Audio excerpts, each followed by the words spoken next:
लाठी गोली मुकदमों जेल से नहीं डरेंगे, अपने अधिकारों के लिए रक्षा करते रहेंगे। हम बहुजन समाज को एकजुट भी बनाएंगे और अपने अधिकारों की रक्षा भी करेंगे। और जो लाठियां चली है बिहार प्रदेश में, मैं चैलेंज करके कहना चाहता हूं पटना की बिहार की सरकार को, आपके ताबूत में आखिरी कील ठोकने का काम बीमारी में आजाद समाज पार्टी के लोग करेंगे। मैं इस सरकार ने 3 दिन में EWS लागू कराया था, ये सरकार की नीयत में खोट है। कश्मीर से लेकर कन्याकुमारी सब जगह पे भारत बंद हो रहा है। समाज के लोग सड़कों पे हैं, अपनी मांगों को उठा रहे हैं। सरकार की नींद हराम हो गई है। नहीं करेंगे तो अभी तो हमारा 11 सितंबर का एक और बड़ा प्रोटेस्ट बाकी है, आप देखना पूरी दिल्ली नीली हो जाएगी। संविदा ठेकेदारी बंद करो, आरक्षण पे हकमारी बंद करो, अनुवादियों होश में आओ, हमारी एकता तोड़ना बंद करो, हमारे अधिकार लूटना बंद करो। अब हम आपकी साजिश में नहीं आने वाले, अब हम आपकी साजिश को कामयाब नहीं होने देने वाले। जोर जुल्म की टक्कर में,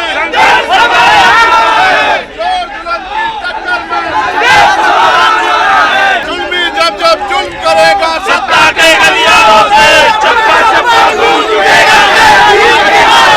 जुल्मी जब जब जुल्म करेगा सत्ता के गलियारों से, चप्पा चप्पा गूंज उठेगा जय भीम के नारों से। जुल्मी जब जब जुल्म करेगा सत्ता के गलियारों से, चप्पा चप्पा गूंज उठेगा जय भीम के नारों से। तानाशाही बंद करो, हकमारी बंद करो, लूट मारी बंद करो, आरक्षण पर डकैती बंद करो, लेटरल एंट्री बंद करो, निजीकरण बंद करो, संविदा बंद करो, ठेकेदारी बंद करो, आउटसोर्सिंग बंद करो, आरक्षण की हत्या बंद करो, आरक्षण की हत्या बंद करो, आरक्षण की हत्या बंद करो, जातिगत जनगणना कराओ, जिसकी जितनी संख्या भारी, जिसकी जितनी संख्या भारी, आरक्षण पर डकैती बंद करो, लाठी गोली से नहीं डरेंगे, जेल लाठी गोली से नहीं डरेंगे, जेल लाठी गोली से नहीं डरेंगे, गुंडागर्दी बर्दाश्त नहीं करेंगे, जोर जुल्म की टक्कर में बहुजन समाज अपनी एकता बनाओ, मनवादियों की चाल से सावधान रहो।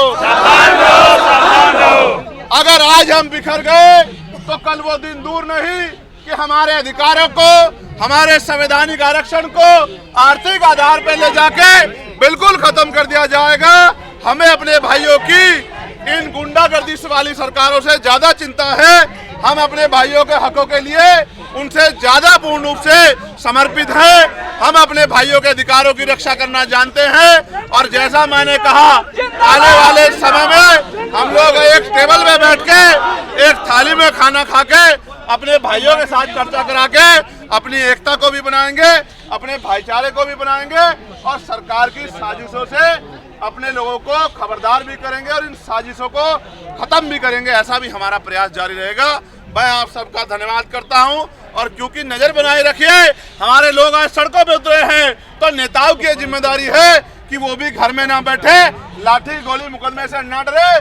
जिस समाज के लिए राजनीति कर रहे हैं, जब वो समाज सड़कों पे है और वो समाज सामना कर रहा है, हमारी माए बहनें सड़कों पे उतरी है, हमारे नौजवान भाई बड़े बुजुर्ग सड़कों पे उतरे हैं, तो हम लोग अंदर कैसे बैठेंगे?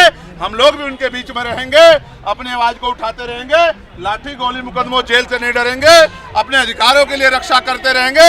हम वतन पे मरने वाले लोग हैं, हम अपने समाज, अपने अधिकारों में मरने वाले लोग हैं। हम बहुजन समाज को एकजुट भी बनाएंगे और अपने अधिकारों की रक्षा भी करेंगे। मैं आप मीडिया के साथियों का धन्यवाद करता हूं। आपकी वजह से आज समाज सड़कों पे उतर गया है। सरकार चेत जाए, अब हम ये जुल्म बर्दाश्त नहीं करेंगे। अब हम इस जुल्म का हिसाब वोट की चोट से भी करेंगे।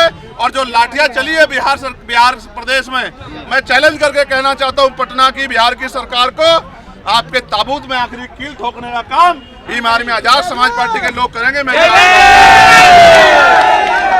हम ना किसी से भीख मांगते।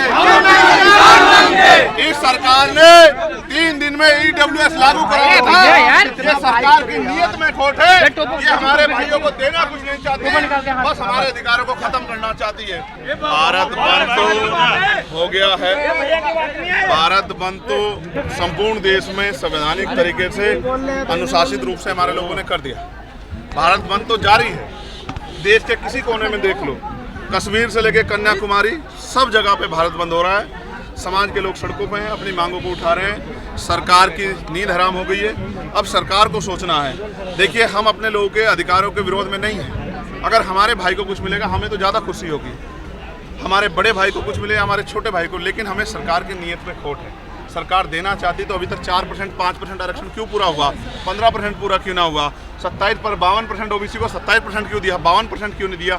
हम तो जानते हैं, सरकार की मंशा को समझते हैं। सरकार को देना नहीं चाहती, आरक्षण को ख़त्म करके इसको आर्थिक आधार पर ले जाना चाहती है। जब EWS करके 10% आप दे सकते हो सामान्य जाति के लोगों को, बिना जाति का जनगणना कराए, बिना आंकड़े जुटाए, तो हमारे उन भाइयों को जिनको देने की बात कर रहे हो उनको 10% आरक्षण क्यों नहीं देते, आरक्षण सीमा क्यों नहीं बढ़ाते। असल में आप देना नहीं चाहते, आप तो बंटवारा करना चाहते हैं, चुनाव में अपनी राजनीतिक वोट को साधना चाहते हैं।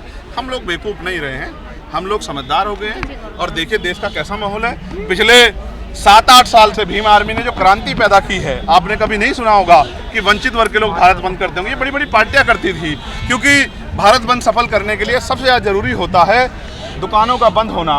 व्यापार उनके पास है, प्रतिष्ठित संसाधन उनके पास हैं, तो उनके बंद सफल हुआ करते थे।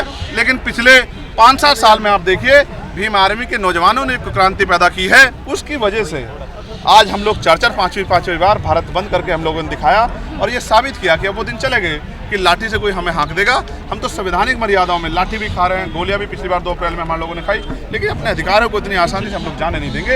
ये अधिकार हमें मांगने से नहीं मिले, बाबा साहब अम्बेडकर के 4-4 बच्चों कुर्बानियों से मिले हैं। हम अपने अधिकारों को छीनने नहीं देंगे, और जो छीनने का प्रयास करेगा उसको सूद समेत हम लोग वापस लौटाएंगे। कई सारे नेता समर्थन में तो दिखे हैं, लेकिन सड़कों पर अभी कोई नहीं दिखाया। आप कोई फर्क नहीं पड़ता। मैं तो कार्यकर्ता हूँ, मैं सड़कों की लड़ाई भूला नहीं। मैं जहाँ पार्लियामेंट पहुँचा वो भी सड़कों से ही पहुँचा, और आगे भी मैं सड़क का रास्ता नहीं छोड़ने वाला हूँ।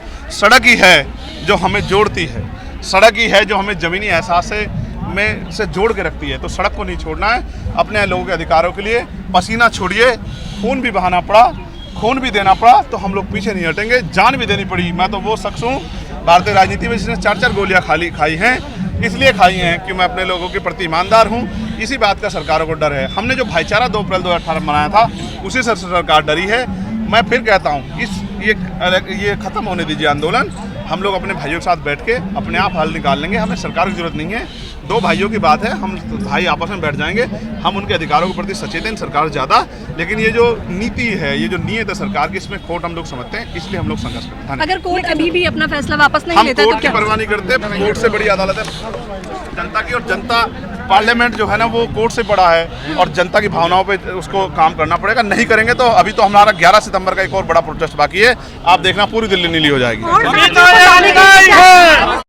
नेशनल दस्तक की आपसे गुजारिश है कि अगर इसको बचाना चाहते हैं तो नेशनल दस्तक को सब्सक्राइब करने के लिए रेड कलर के सब्सक्राइब बटन को दबाएं, फिर बेल आइकन की घंटी दबाएं। नेशनल दस्तक को बचाने के लिए बहुत जरूरी है कि हर खबर को शेयर करें, लाइक करें, कमेंट जरूर करें।